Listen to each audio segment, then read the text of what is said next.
I know you cover a lot about what's happening in Capitol Hill. And so tell me, since we have this new Congress, what's the percentage of your work is about CCP or China, ranging from the congressional hearings to spy balloon and anything?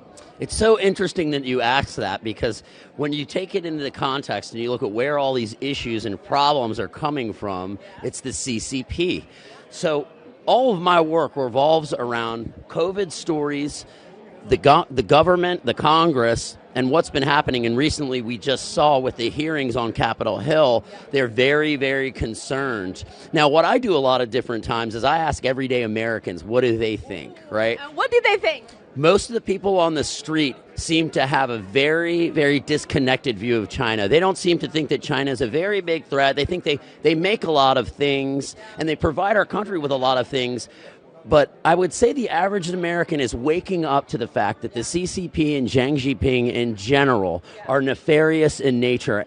I'm not going to go into COVID here because we all know about that. But if you need a liver at the NIH, and let's say you're a celebrity and you have money, the wait is 4 years.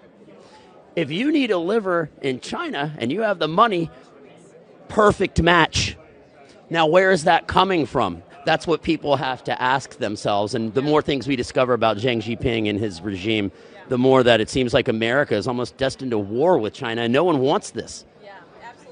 And you're raising a very important question. Why America is doing business with such a regime that, commits the human rights atrocity, like killing people for their organs. And another thing, you talk about the people in the street, they probably don't have much understanding about why the CCP is a big threat. I would like to blame America's mainstream media, because pretty much the CCP own them. The CCP has spending tens of millions of dollars influencing and buying America's mainstream media, and we didn't have the real America voice years ago. Now we have it, and we all know the reasons why, right?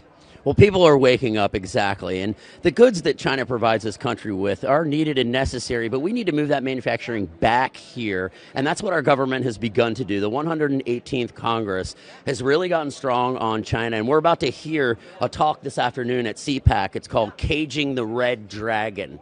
And what this is basically how to control China, keep them in a box, but also look at the people of China. It worries me so much. I want these people to be free. Yes. China could help the world. It could be a leader in the world for good. And that's what I think a lot of people out there are just so disappointed in Xi Jinping. He's the emperor in China for life, right? Yeah.